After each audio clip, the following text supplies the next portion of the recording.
Salam sejahtera, saya Dr. Haris Abdul Rahman. Dalam laporan ujian darah, kadang-kadang terdapat satu istilah yang dipanggil peripheral blood film. Ramai pesakit melihat istilah ini dan tertanya-tanya apakah maksudnya dan mengapa ujian ini dilakukan. Secara ringkas, peripheral blood film ialah satu pemeriksaan di mana setitik kecil darah dilihat di bawah mikroskop. Ia membantu doktor melihat sel-sel darah secara langsung, bukan hanya melalui nombor yang diberikan oleh mesin makmal. Biasanya apabila kita melakukan ujian darah seperti full blood count atau FBC, makmal akan memberikan bacaan seperti hemoglobin, sel darah putih dan platelet. Bacaan ini sangat berguna kerana ia memberi gambaran umum tentang keadaan darah seseorang. Namun begitu, kadang-kadang doktor ingin melihat dengan lebih dekat rupa sebenar sel-sel darah tersebut. Di sinilah peripheral blood film digunakan.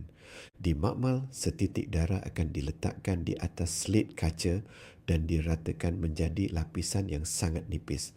Slet ini kemudian diwarnakan dengan pewarna khas supaya sel-sel darah dapat dilihat dengan jelas di bawah mikroskop.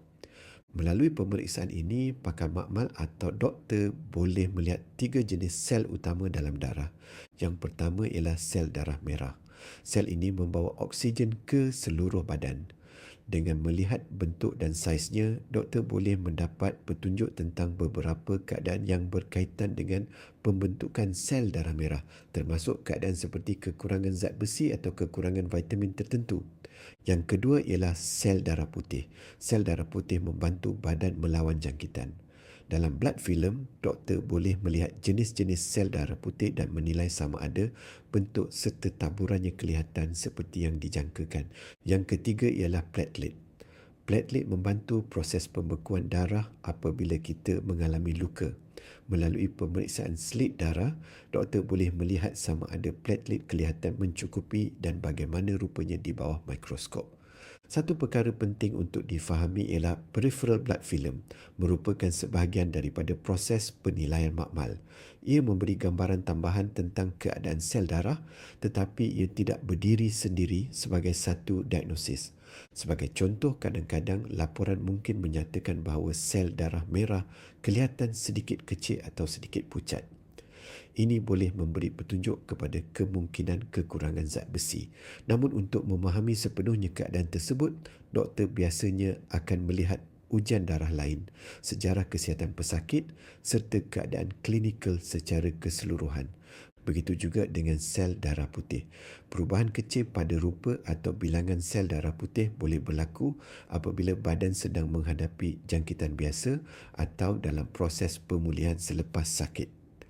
Dalam banyak keadaan, perubahan seperti ini bersifat sementara. Dalam amalan perubatan harian, peripheral blood film sering digunakan sebagai cara untuk mengesahkan atau memperjelaskan sesuatu bacaan dalam ujian darah.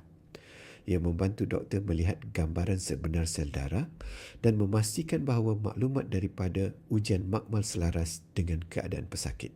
Perkara yang paling penting ialah keputusan ujian darah perlu dilihat sebagai petunjuk. Ia membantu memberi arah kepada doktor tentang apa yang mungkin sedang berlaku dalam badan, tetapi ia bukan jawapan muktamad dengan sendirinya.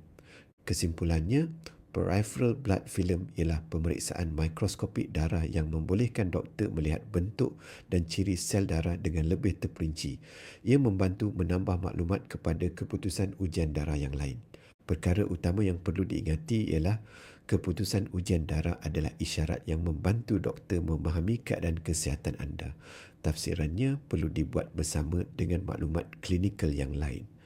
Jika anda melihat istilah ini dalam laporan ujian darah dan ingin memahami maksudnya dengan lebih jelas, berbincanglah dengan doktor yang merawat anda supaya keputusan tersebut dapat diterangkan dalam konteks kesihatan anda sendiri. Terima kasih kerana menonton.